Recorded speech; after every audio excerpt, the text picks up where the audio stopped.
بسم اللہ الرحمن الرحیم ایاک نعبد و ایاک نستعین۔ میرے پاکستانیوں، کل میں نے آپ کو سائفر کے متعلق بتایا کہ وہ سائفر کی کہانی کیا تھی۔ میں نے کل بھی اپنی قوم کے سامنے یہ رکھا کہ یہ بجائے ایف آئی اے اس کی انکوائری کرے، اس کی سپریم کورٹ کے چیف جسٹس کو اپنے نیچے ایک پینل بنانا چاہیے اور تب انکوائری کرنی چاہیے۔ اور وہ میں یہ کیوں کہہ رہا ہوں؟ ایف آئی اے کی انکوائری کیسے ہوگی، کیسے اس کی کوئی کریڈیبلٹی ہوگی، جبکہ جس میں ملوث، اور یہ ثابت ہوگا جب بھی ایک صحیح انکوائری ہوگی، اس میں ثابت ہوگا کہ جنرل باجوہ کے علاوہ یہ شہباز شریف، آصف زرداری، یہ سب ملوث تھے اس میں۔ کیونکہ جب ہم نے ان کو کہا، اپوزیشن پارٹیز اس وقت، ہم نے کہا دیکھ تو لیں سائفر کو، تاکہ آپ کو پتا تو چلے کہ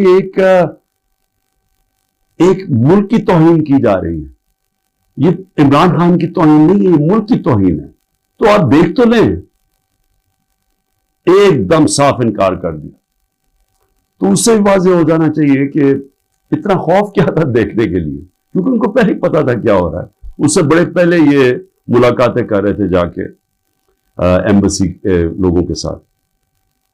اچھا جی، اب میں یہ اس لیے کہہ رہا ہوں کہ یہ سائفر کی اندر تحقیقات ضروری ہیں، کیونکہ ایک آئی ایم ایف نے رپورٹ شائع کی ہے 2018 سے اور 2023 کے بیچ میں، انہوں نے ایک رپورٹ دی ہے۔ یہ میں ضرور چاہتا ہوں کہ یہ آپ جو آپ میں سے سمجھتے ہیں تھوڑی بہت بھی معیشت کو، وہ اس کو ضرور دیکھ لیں، کیونکہ میں جب کہتا ہوں کہ ملک کا انہوں نے بڑا غرق کر کے رکھ دیا ہے، کہ وہ گورنمنٹ جو زبردست پرفارمنس دے رہی تھی، جو ہم نے اپنے جتنے بھی ٹارگٹ سیٹ کیے تھے، ہم نے آخری سال سب ٹارگٹ سے آگے نکل گئے۔ ٹیکس کلیکشن سب سے زیادہ ہم نے اپنے ٹارگٹ سے اوپر چلے گئے، ایکسپورٹ ٹارگٹ اوپر زیادہ ملا، ریمیٹنسز جو باہر سے ڈالرز آتے ہیں وہ زیادہ ہوئے جو ہمارے ٹارگٹس تھے۔ آپ سارے ٹارگٹس جو ہم نے اپنے آپ کو سیٹ کیے تھے اس سے آگے نکل گئے۔ تو اس وقت یہ گورنمنٹ گرائی گئی۔ تو میں اگر یہ کہتا تھا تو مخالف یہ پی ڈی ایم والے کہتے تھے کہ جی یہ تو، اور دوسرے اپنے بتا دیتے کہ جی نہیں تو ہمیں تو بارودی سرنگیں ملی اور ہمیں یہ ہو گیا۔ لیکن اب آئی ایم ایف کی رپورٹ آئی، اس سے پہلے بھی ضرور اکنامک سروے آف پاکستان پڑھ لیں، جو ان کے دور میں پچھلے مئی میں شائع ہوا تھا، ان کے دور میں ہوا تھا، جو ابھی بھی شائع ہوا ہے۔ ذرا اسے ضرور اس سے بھی دیکھ لیں، وہ کیا چیز سامنے آتی ہے کہ جب ایک سازش کے تحت جنرل باجوہ نے ایک سٹنگ گورنمنٹ کو گرایا تو اس قوم کو کتنی تکلیف اٹھانی پڑی اور اٹھا رہی ہے تکلیف۔ اس میں آئی ایم ایف کی رپورٹ میں یہ واضح ہو جاتا ہے کہ جو ہمیں حکومت ملی تھی 2018 میں، ایک بینکرپٹ حکومت ملی تھی، سب سے بڑا کرنٹ اکاؤنٹ ڈیفیسٹ تھا، جسے کہتے ہیں بیرونی خسارہ سب سے زیادہ تھا 2018 میں۔ اس حکومت کو جب حکومت ملی تو جو ہم نے اصلاحات کی اور مشکل فیصلے کیے، اس کی وجہ سے ملک صرف یہی نہیں کہ اس بحران سے نکل گیا، بلکہ کرونا، آئی ایم ایف بھی اب کہتا ہے کہ جو کرونا کا جس طرح ہم نے اس کا سامنا کیا، اتنے بڑے چیلنج کا، ایک وبا جو ایک صدی میں ایک دفعہ آتی ہے، اس کا جس طرح ہم نے چیلنج کیا، وہ تعریف کرتے ہیں اس کی کہ جس طرح ہم نے ملک کو ایک کرائسس سے نکالا۔ اور پھر وہ یہ بھی کہتے ہیں کہ ہمیں مسئلے کیا ہے، جس کو کہتے ہیں کموڈٹی سپر سائیکل۔ تیل کی قیمتیں اونچی چلی گئی، کرونا کے بعد ایک ساری انرجی کی قیمتیں اوپر چلی گئی، ساری دنیا میں چلی گئی۔ تو اس کا ہمیں ایک دم جو ہم صحیح طرح جا رہے تھے، اس کا ہمیں پریشر آیا۔ پریشر کیا آیا کہ ایک دم ہمارے جو ڈالرز ہیں وہ زیادہ باہر جانے پڑے، کیونکہ ہماری جو امپورٹس تھی وہ بڑھ گئی، تو جو ہم بیلنس کر رہے تھے اپنی اکانومی، اس میں مشکل آئے۔ اور ہم نے کیا کیا، ہم نے اپنے لوگوں کو مہنگائی سے بچانے کے لیے، کیونکہ تیل کی قیمت بہت اوپر چلی گئی تھی، ساتھ پھر یوکرین کی جنگ کا جیسی خطرہ شروع ہوا تو تیل اوپر جانا شروع ہو گیا، تو ہم نے تیل کی قیمت نیچے رکھی، پٹرول اور ڈیزل کی قیمت نیچے رکھی، تو اس کا وہ کہتے ہیں کہ ہاں انہوں نے سبسڈی زیادہ دے دی اپنے لوگوں کو بچانے کے لیے مہنگائی سے، لیکن انہوں نے ساتھ ساتھ یہ بھی تعریف کی کہ ہم نے جو قدم اٹھائے اس نے اکانومی کو سنبھال لیا تھا۔ ہم کیا امید رکھ رہے تھے کہ جو روس سے ہم نے طے کی تھی، جو صدر پوٹن سے میں ملا تھا، ہم نے ان سے جس طرح ہندوستان سستا تیل لے رہا تھا، ہم نے بھی ان سے لینا تھا۔ اور میٹنگ کے بعد صدر پوٹن نے اپنا انرجی منسٹر بھیج دیا تھا، حماد اظہر جو ہمارے پیٹرولیم منسٹر تھے، ان سے ملاقات ہو گئی تھی۔ بدقسمتی سے اس وقت حکومت کرائی گئی، اور یہ کہہ رہے ہیں آئی ایم ایف اپنی رپورٹ میں کہتا ہے کہ اس سے پولیٹیکل ڈی سٹیبلائزیشن سے اکانومی ڈی سٹیبلائز ہوگی، یعنی جو ہماری معیشت تھی وہ ڈی سٹیبلائز کا مطلب کہ وہ ایک دم مارکیٹ جو تھی اس کے اندر ایک دم انسرٹنٹی آ گئی۔ جب مارکیٹ کی انسرٹنٹی کا مطلب کہ جب جو ٹریڈرز ہوتے ہیں، جو مارکیٹ ہوتی ہے، اس کو جب یقین نہیں ہوتا کہ اب کیا ہوگا، تو یہی میں نے جنرل باجوہ کو میں نے بھی بتایا اور شوکت ترین فائنانس منسٹر کو بھیجا، ان کو بھی کہا کہ ان کو بتاؤ کہ اس وقت نہ ڈی سٹیبلائز کرنا، ان سے سنبھالی نہیں جائے گی۔ اور وہی آئی ایم ایف لکھتا ہے کہ ان سے سنبھالی نہیں گئی، ان کو سٹیپس نہیں تھے، انہوں نے غلط پالیسیز بنائی، ان کی پالیسی سے اور زیادہ معاشی حالات بگڑتے گئے۔ اور وہی آئی ایم ایف لکھتا ہے کہ پاکستان کے لیے پچھلے 14 مہینے بڑے تکلیف دہ گزرے۔ تو یہ تو میں کہہ رہا تھا تب سے، اور یہ میں بڑی دیر سے لگا ہوا تھا کہنے کہ یہ جو بھی یہ رجیم چینج کیا، جو سازش کی گئی، اس کی قیمت تو پاکستانی قوم نے اٹھائی، تکلیف تو اب لوگوں کو ہو رہی ہے۔ جب ہمیں انہوں نے ہٹایا تھا تو مہنگائی 12.4% تھی، جس کے اوپر شور مچ گیا، مہنگائی مارچ ہو گئی، ہر قسم کا میڈیا کے اوپر شور، پبلک میں وہ میڈیا والے جو باقاعدہ عوام میں نکلتے تھے جی چیزیں بڑی مہنگی ہوئی، دنیا میں چیزیں مہنگی ہو گئی تھی، انٹرنیشنل کموڈٹی سپر سائیکل تھا، دنیا میں انرجی کی قیمتیں اوپر چلے گئی، مہنگائی دنیا میں آ گئی۔ 1970 کے بعد دنیا میں سب سے زیادہ مہنگائی آئی کرونا کی وجہ سے، اس کے باوجود 12.4% پہ ہماری مہنگائی تھی، اور پچھلے مہینے 38% پہ پہنچ گئی تھی مہنگائی، اب تھوڑی کم ہوئی ہے۔ اور مہنگائی کم ہونی چاہیے اس لیے کہ دنیا میں تیل کی قیمت اور انرجی کی قیمت نیچے آ گئی ہے، کموڈٹیز دنیا کے اندر 35% ان کی قیمت نیچے آ چکی ہے جب ہماری حکومت تھی۔ تو سوال اب یہ ہے کہ کیا کوئی ایسی انکوائری ہوگی اس ملک میں کہ یہ سائفر کا جو ایک سائفر کے ارد گرد جو سازش تھی، پتا تو چلے، مجھے تو پتا ہے کون اس میں تھے، لیکن انڈیپینڈنٹ انکوائری ہونی چاہیے، اور اس انکوائری میں پتا چلے کہ کون کون کردار تھے جنہوں نے اس قوم کے اوپر اتنا بڑا عذاب لے کے آئے ہیں، اور اب مزید آگے اس عذاب سے نکلنے کے لیے اور کتنی تکلیف اٹھانی پڑے گی اس قوم کو۔ اور اس کے لیے میں پھر سے کوشش تو کرتا ہوں کہ ہمارے چیف جسٹس صاحب کو اس کے اوپر سوچنا چاہیے کہ وہی ایک انکوائری کر سکتے ہیں، کیونکہ یہ حکومت تو کرنے نہیں دے گی، اور نہ ہی مجھے افسوس سے کہنا پڑتا کہ ہماری اسٹیبلشمنٹ یہ کرنے دے گی، کیونکہ اس کے اندر ملوث ہیں جو جنرل باجوہ، اور انہوں نے جو جس طرح یہ پوری 6 مہینے پہلے سے جو پلان بن رہا تھا گرانے کا، اب تو خیر خواجہ آصف کہہ رہے ہیں کہ 2021 سے ہی پلان بنایا ہوا تھا جنرل باجوہ نے ہماری حکومت گرانے کا، تو لیکن اب ذرا ان سے بھی سوال پوچھنا چاہیے کہ آپ نے ہمیں جب گرا کے ان کو لے کے آئے جن لوگوں کو، تو کیا آپ کو اعتماد تھا کہ یہ اس ملک کو اٹھا لیں گے؟ 30 سال سے جو حکومت کر رہے تھے، اور ان کے دور میں کوئی مجھے سنہری دور بتا دے کہ جب انہوں نے کوئی معیشت میں بڑی ترقی کروائی ہو، کوئی مجھے پتا چل جائے کہ انہوں نے کون سا وہ کیا 99 میں جب چھوڑ کے گئے تھے نون لیگ، تو ذرا بتائیں کہ کیا وہ معیشت کے حالات آپ کو پتا تھے؟ یہ ساکھدار تھے، وہ بینکرپٹ کر کے چھوڑ کے گئے تھے، اور پھر اب یہ آئی ایم ایف کہہ رہا ہے کہ جو 2018 میں یہ چھوڑ کے گئے تھے پاکستان، وہ خود کہہ رہے ہیں کہ وہ تحریک انصاف نے بڑے زبردست مشکل فیصلے کر کے ملک کو اس سے نکالا، تو کیا کوئی ذمہ داری اٹھائے گا اس کی کہ جب اتنی بڑی طاقت ہو جاتی ہے کسی کے پاس تو کیا اس کو پھر ذمہ داری نہیں لینی چاہیے جبکہ وہ طاقت کا غلط استعمال کرتا ہے؟ اور یہ انکوائری میں چیزیں آنی چاہیے. کیوں؟ کہ آگے سے ایسی غلطیاں نہ ہوں کہ آگے سے کوئی ایک آدمی خود ہی فیصلہ بند کمرے میں فیصلے کر کے ملک کو اس طرح مشکلات میں نہ ڈالے. اب میں جو دوسری چیز کہنا چاہتا تھا وہ یہ کہ اس وقت ایک ظلم کی انتہا، ایک ظلم کا ایسا نظام چل رہا ہے جس کی میں سمجھتا ہوں انتہا ہے. سب سے پہلے تو میں جو خواتین اس وقت جیلوں میں ہیں، میں سوال پوچھنا چاہتا ہوں کہ انہوں نے کون سا جرم کیا؟ کیا پاکستان کا آئین پرامن احتجاج کی اجازت نہیں دیتا؟ کہیں آئین میں لکھا ہوا ہے کوئی نو گو ایریاز ہے؟ کہیں پاکستان کے آئین میں لکھا ہوا ہے کہ اگر کسی سے کوئی سمجھے کہ ناانصافی ہوئی ہے ان سے تو کیا وہ کوئی ایسی ایریاز ہے جدھر وہ احتجاج نہیں کر سکتے؟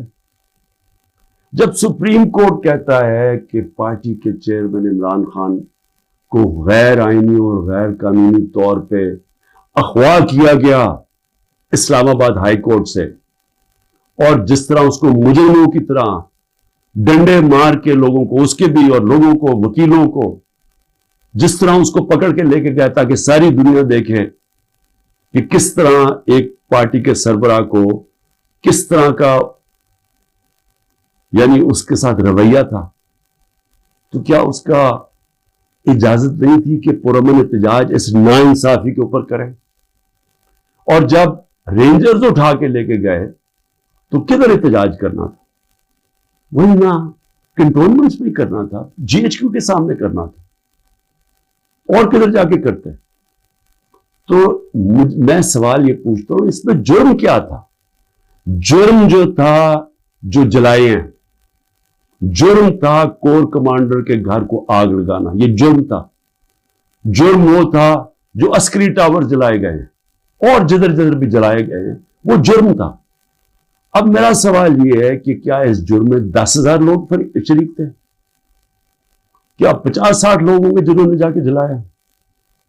میرا اگلا سوال یہ ہے کہ یہاں سی سی ٹی وی کیمراز ہیں، کیوں نہیں سی سی ٹی وی کیمراز کی فوٹیج سامنے آئی کہ وہ کون لوگ تھے جو پہلے گئے ہیں، کن لوگوں نے آگ لگائی؟ کیا اتنا مشکل ہے اس کو ڈھونڈنا؟ یا سیف سٹی کے کیمراز ہیں، کیا سیف سٹی کے کیمراز نہیں بتا سکتے ہمیں کہ وہ کون لوگ تھے؟ کیونکہ ہم سب چاہتے ہیں کہ ان کو سزا ملے، لیکن اس کی آڑ لے کے یہ کرنا کہ پوری پارٹی کے پیچھے پڑ جانا، جدھر پارٹی کے لوگ ہیں ان کے اوپر، ان کے گھروں میں گھس جانا، نہ ان کی عورتوں کو دیکھنا، نہ بچوں کو دیکھنا، نہ رشتہ داروں کو دیکھنا، جو آئے تو اسے پکڑ کے جیلوں میں ڈال دیں. پولیس کو فری ہینڈ دے دیا ہے کہ اچھا جی آپ کی وہ جیو فینسنگ میں آپ کا آ گیا ادھر تو چلو جی آپ کو پکڑ کے ہم جیل میں ڈال رہے ہیں، لیکن اگر آپ پیسے دے دیں گے اتنے تو ہم آپ کو جیل میں نہیں ڈالیں گے. ریٹس لگی ہوئی ہیں، 15 لاکھ سے شروع ہوتے ہیں، کسی کو 10 لاکھ میں بلیک میل کیا جاتا ہے، کسی کو 5 لاکھ میں.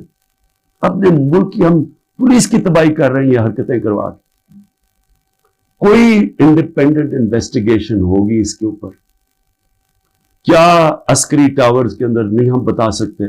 ایک انڈیپینڈنٹ صحافی کی پوری سٹیٹمنٹ آئی ہوئی ہے کہ وہاں کیا ہوا، اس میں پی ٹی آئی والے نہیں تھے عسکری ٹاور.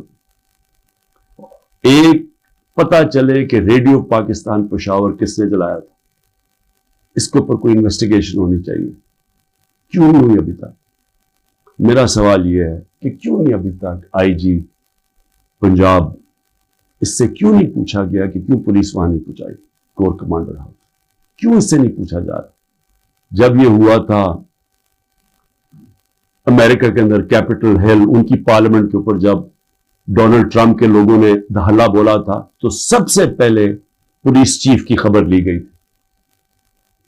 اور مجھے یہ پھر سے میں پوچھنا چاہتا ہوں کہ یہ جو عورتوں کو پکڑا ہوا ہے، ہماری اسٹوڈنٹس پکڑے ہوئے ہیں، لوگوں کو جیلوں میں ڈالا ہوا ہے، برے حالات میں رہ رہے ہیں، جو خبریں آ رہی ہیں باہر، کیا کیا ان سے ہوا ہے، وہاں کتوں سے تشدد ہوا ہے، ان سے اپروول بنانے کے لیے کیا کیا ان کے اوپر ہر قسم کا ظلم کیا گیا. کہ یا کہہ دو کہ عمران خان نے کہا تھا وہاں جا کے تو فائلیں جلا دینا کور کمانڈر ہاؤس میں،